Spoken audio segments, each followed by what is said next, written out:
The month of April is Volunteer Appreciation Month, and on this episode of On Our Watch, we will recognize an important volunteer group that supports the Stark County Sheriff's Office in a number of ways year-round.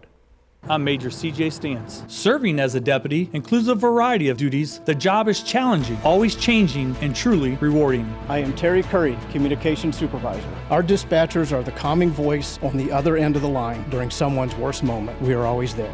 I'm Lieutenant Jeff Beck. Being a corrections officer isn't easy. The job is tough and it tests you every day. Every officer that works in our jail is making a difference. I'm Sheriff George Meyer. Learn more on how you can join our team today and be the difference. Today we are recognizing the dedicated individuals serving as members of the Stark County Sheriff's Office Citizen Academy alumni. As we celebrate Volunteer Appreciation Month this April, joining me on this show today is Captain Jeff Begg and one of our Citizens Academy alumni member, Chris Sontag. Welcome, gentlemen. Thanks for being with us today. Thank you. Thank you.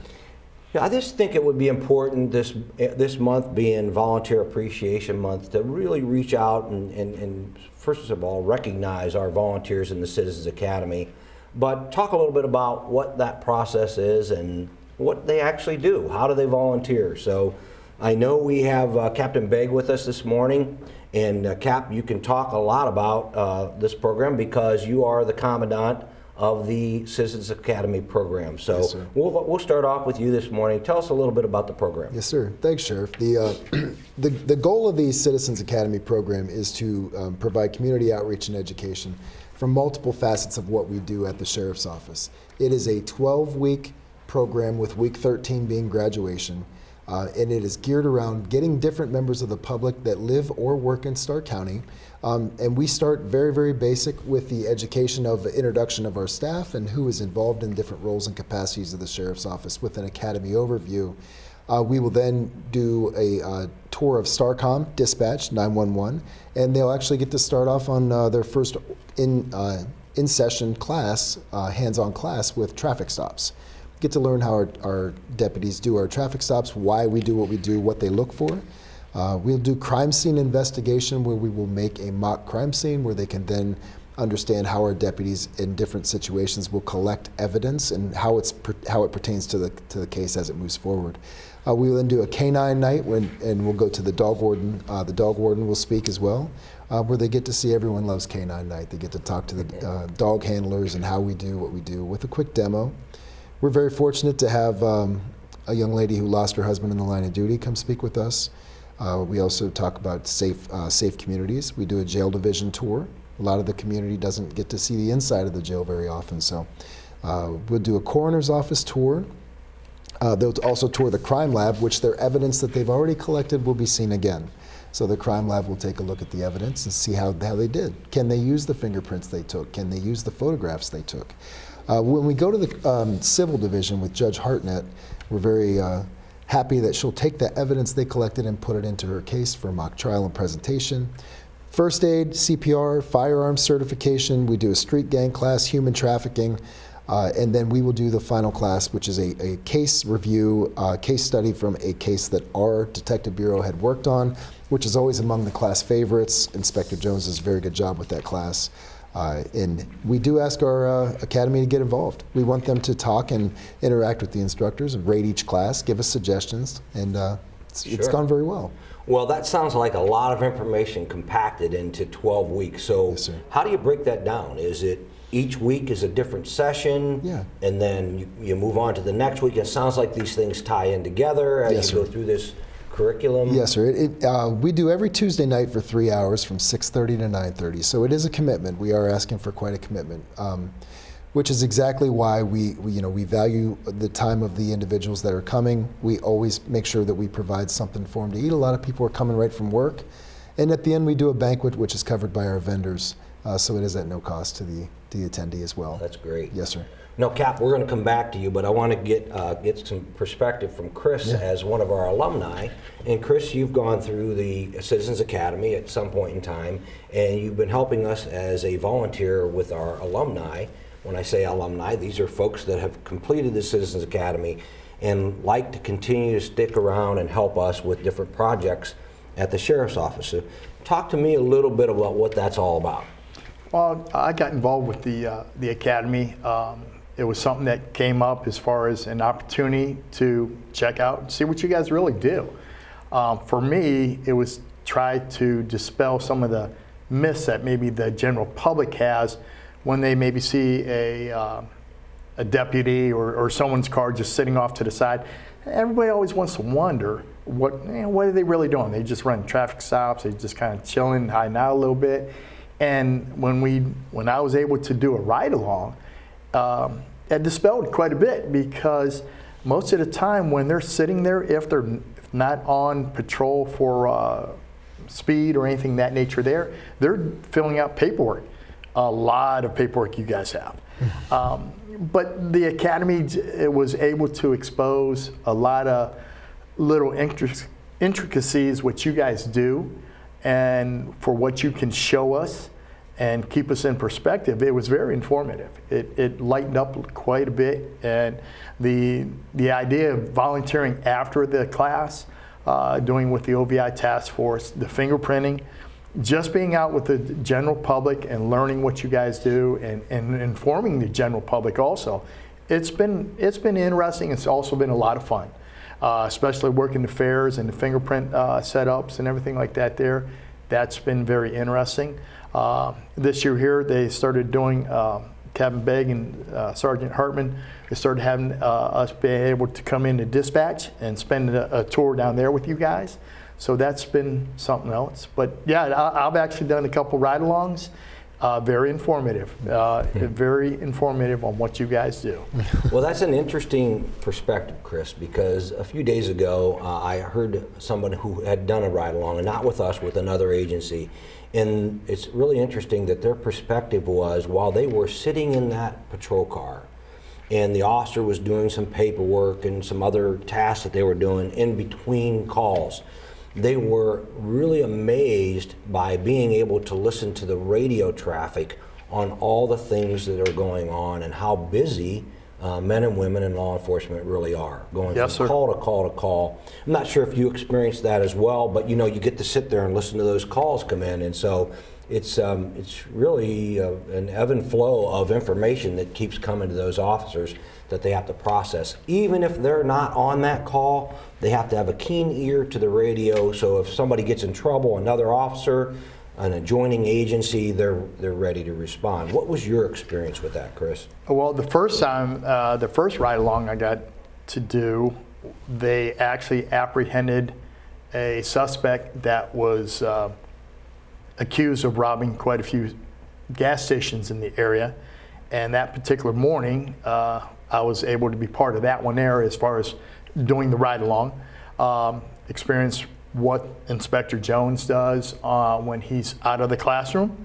Whole different person there.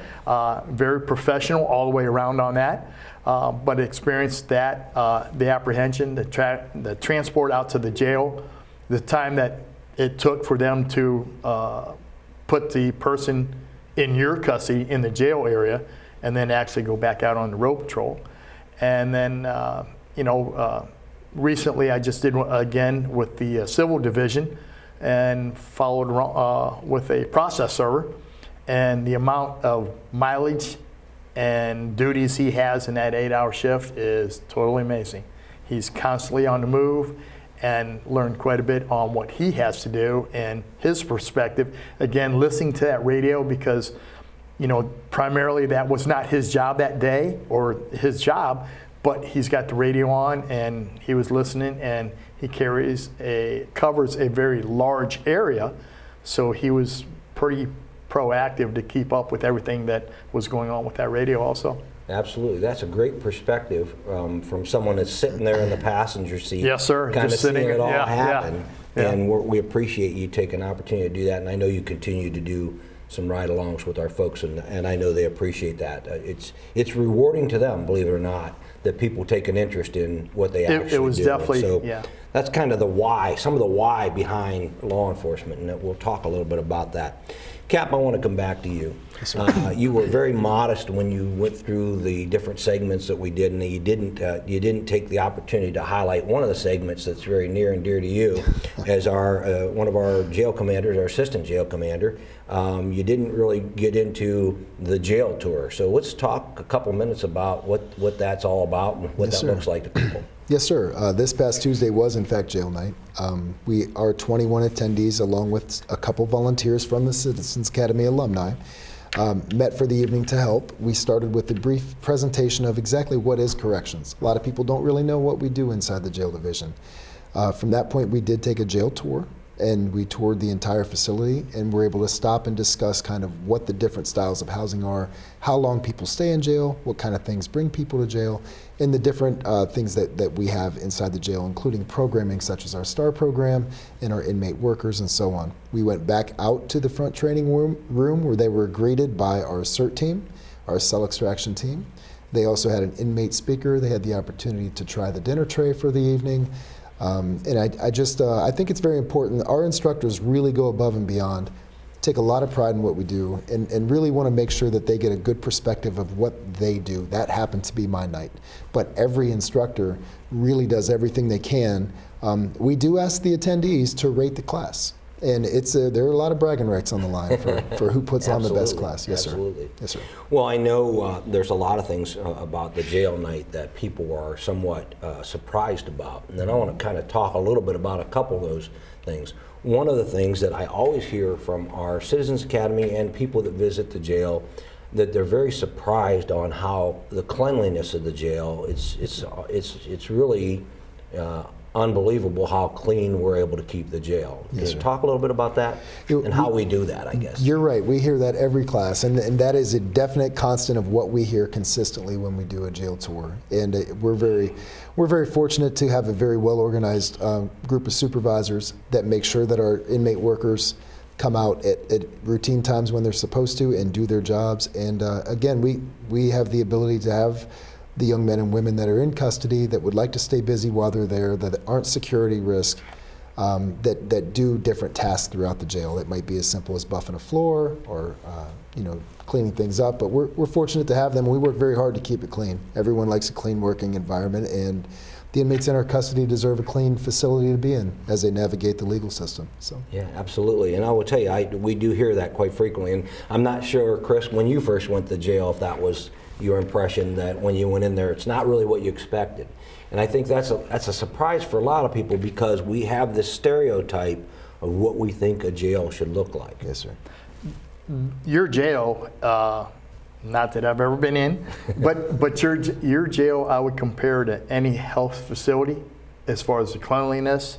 There is no garbage. Everything is in its place where it needs to be. But the cleanliness, again, I would put up to any medical facility as far as toe to toe. It's Right. very clean. And again, I was just there on Tuesday night, so ironically that is brought up. But yes, it is very clean, very clean. Well, all the maybe way. in our second segment we can talk a little bit more about the food in the jail, because I think that's the next surprising thing to Yes. people of what actually happens with the food in the jail. And so Yes, that's kind of interesting piece. But a lot of exciting things to talk about with the Citizens Academy, certainly, and with our alumni. I'd like to pause a moment to tell you about our free Sheriff's Mobile app. We have cybersecurity safety measures, notifications, Sheriff's Office event listings, and more. Join the more than 100,000 people who have downloaded our free app by searching Stark Sheriff Ohio in your mobile app store. Hello, Stark County. Sheriff George Meyer here. In today's fast-paced world, staying connected and informed is more important than ever. That's why we're excited to tell you about a tool that brings the Stark County Sheriff's Office to your fingertips. With our free app, you can receive instant alerts, access important updates, and find community resources. Whether it's checking on jail information, staying informed about local emergencies, or just keeping up with our community events, our app keeps you informed. So take a moment to visit your app store and search for Stark County Sheriff Ohio. Downloading is quick and easy and free. By staying connected, we're working together to keep Stark County safe. Download the app today. Welcome back, and we're having a great conversation about our Citizens Academy and our alumni and the things that we do, and certainly how we want to recognize our volunteers, not only throughout the community, but certainly with our Citizens Academy. I'm going to come back to you, Chris, because I kind of want to get a little bit from you, from a personal note, what motivated you? You talked a little bit earlier about, why you took the Citizens Academy, but what motivated you to stay involved? Staying involved with the programs that you guys have available to us was just an easy thing for me, because I like being out. Again, I've mentioned a couple times, I like to talk, I like community. And the fingerprinting setup, you get to meet, you're talking to the kids, you're talking to the parents, and you're getting them to understand what we're doing with the fingerprinting. And so they understand what is happening that's actually for them. It doesn't go into a big national database. It's strictly the information stays with mom and dad or grandparents, caretaker, and it just works out very well. And then when we're doing that at the fair, I'm running into people that I see, they know me. They're asking how'd you get involved with that? And it's just like, the volunteerism is just a thing to do. Again, the OVI task force that we get involved with there, that's helping these guys on the deputies on the road and the whole task force, really. It's just not the deputies. But being able to do that there, and just a small part that we play, it's a good thing to do for the community. And just the academy, between learning the background, and then if you take advantage of what you guys provide after we graduate, it's a lot of fun. Yeah. And the involvement is the biggest thing for me. Well, that's great. It's been a good deal. Good perspective.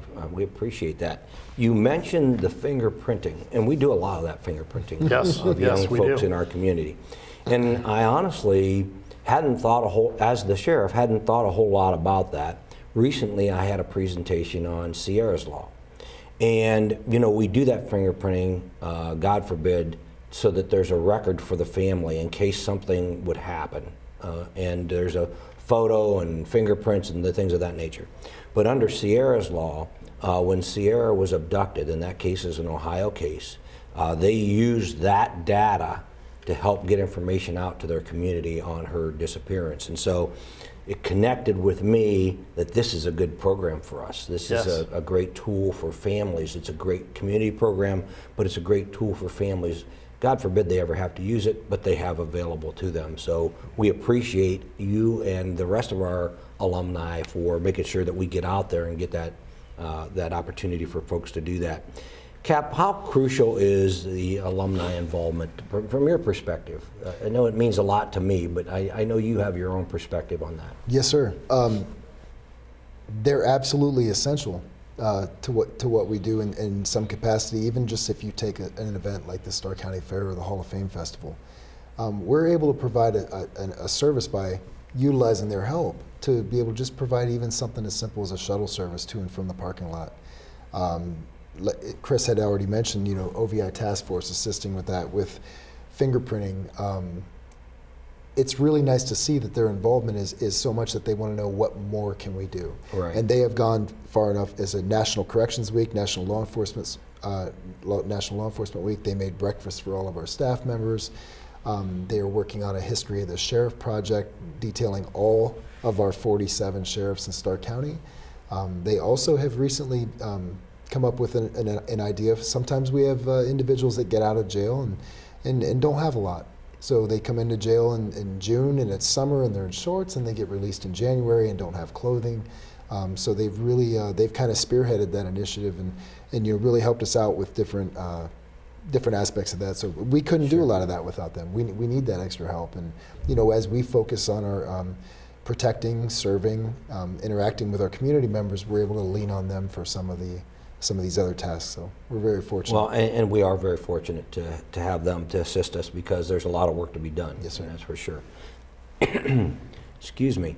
Coming back to you, Chris, in celebration of this month for Volunteer Month, what do you find the most rewarding, and why?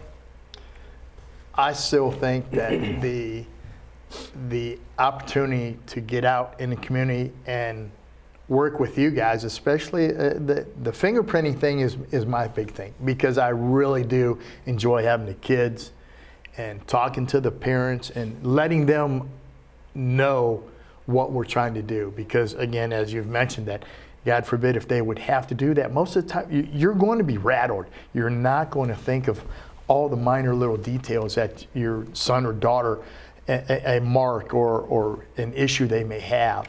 And the opportunity that we provide them is for that information that, hey, if they can get to that desk and just give it to the officer that is there investigating, here, this is everything that I remember, you know, the facial or the a birthmark or something like that there, that at the time you probably don't even think of it. Right. It's not going to come to you. And then here we have all this information. We have your fingerprint. They have the fingerprints. Again, the biggest thing that we emphasize, though, is this is not going to a national database.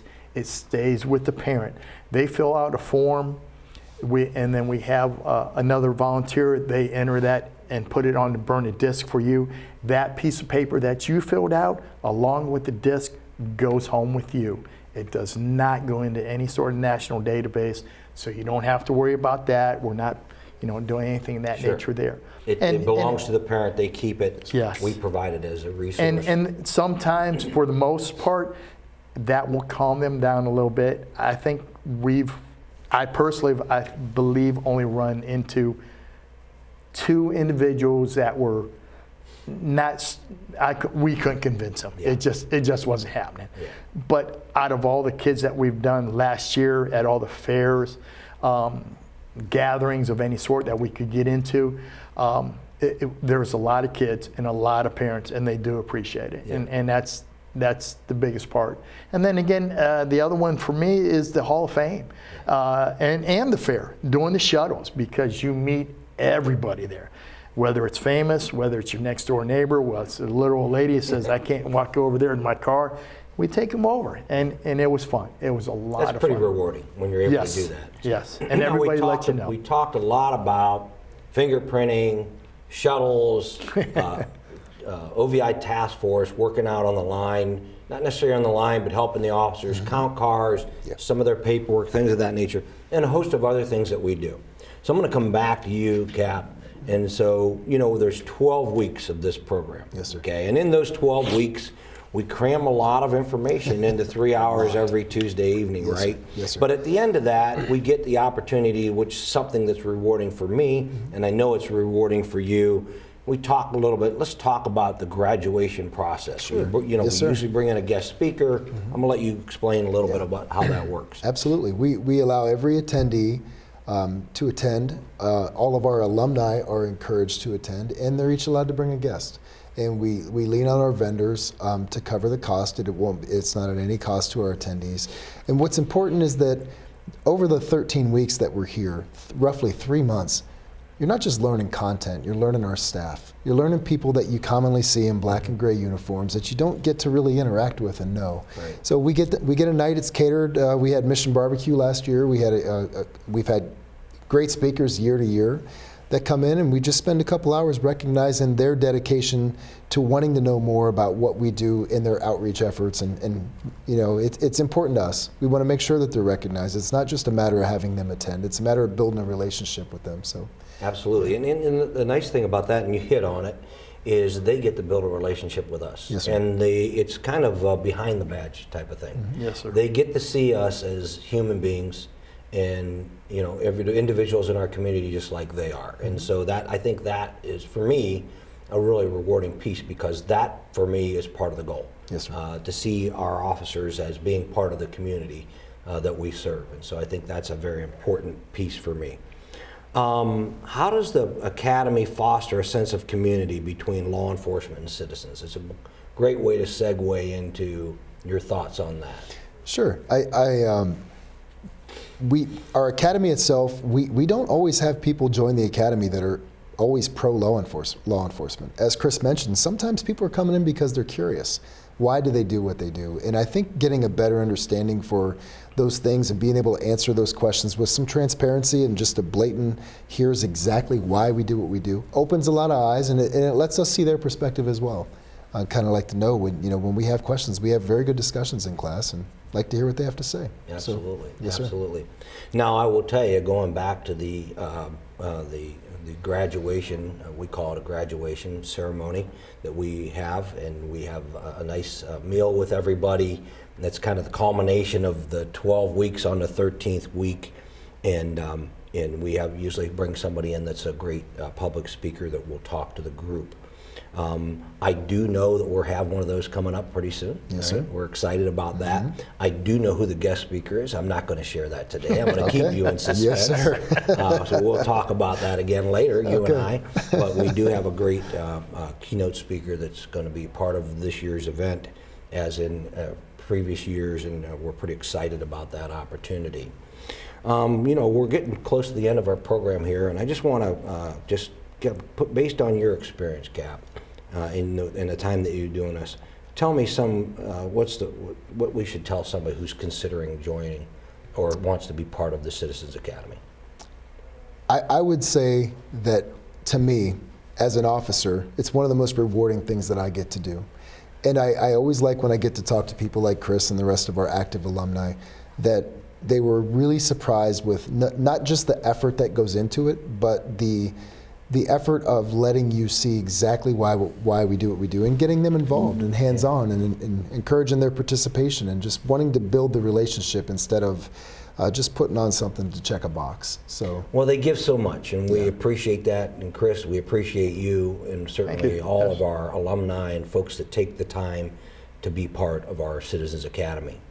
I want to again thank Captain Jeff Begg and our Citizens Academy alumni member, Chris Sontag, for joining us today.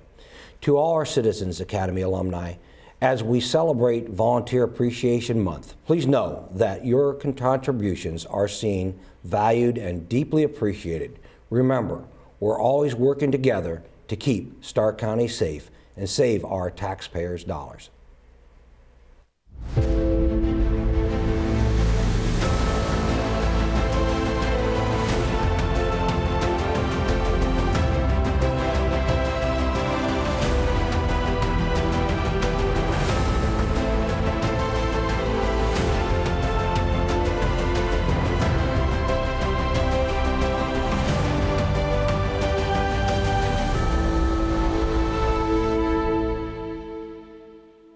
I'm a communications technician. I am Terry Curry, Communications Supervisor.